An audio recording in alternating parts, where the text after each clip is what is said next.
അജ്മാനിലെ Jamal Abdul Nasar street പോലുള്ള പ്രധാന റോഡുകളിൽ മഴ കഴിഞ്ഞിട്ടും നിലനിൽക്കുന്ന ഉയർന്ന ജലനിരപ്പ് വലിയ സുരക്ഷയ്ക്കും ആരോഗ്യ പ്രശ്നങ്ങൾക്കും കാരണമാവുന്നു. GMC ആശുപത്രിക്ക് മുൻവശം ഉൾപ്പെടെയുള്ള പ്രദേശങ്ങളിൽ റോഡുകളിൽ കാർ മാർഗം തുടരുന്നതിനിടയിൽ കുട്ടികൾ കൂട്ടത്തോടെ വെള്ളത്തിൽ ചാടി കളിക്കുന്ന ദൃശ്യങ്ങൾ സമൂഹ മാധ്യമങ്ങളിൽ പ്രചരിച്ചിരുന്നു.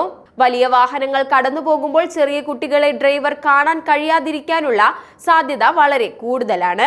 തിരമാലകൾ പോലെയുള്ള വെള്ളക്കെട്ട് കുട്ടികളുടെ കാഴ്ചയെയും നിയന്ത്രണശേഷിയെയും ബാധിക്കുകയും അപ്രതീക്ഷിത അപകടങ്ങൾ ഉണ്ടാകാനുള്ള സാധ്യത കൂടുതലാണെന്നും ആരോഗ്യ വിദഗ്ധർ മുന്നറിയിപ്പ് നൽകുന്നുണ്ട്.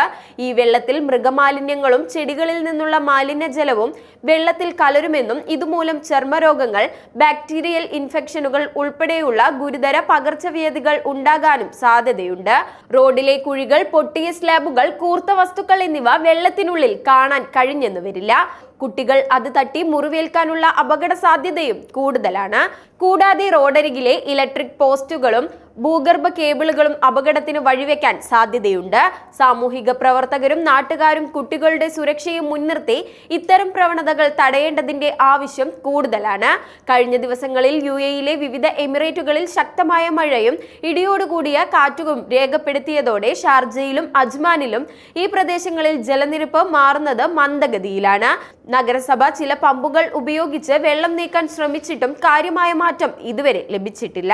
അതിനാൽ മാതാപിതാക്കളും നാട്ടുകാരും കുട്ടികളെ ഈ വെള്ളക്കെട്ടിൽ ഇറങ്ങുന്നത് തടയുകയും അധികൃതർ മുന്നറിയിപ്പുകളും മുൻകരുതലുകളും ശക്തമാക്കണമെന്നും വിദഗ്ധർ പറയുന്നു.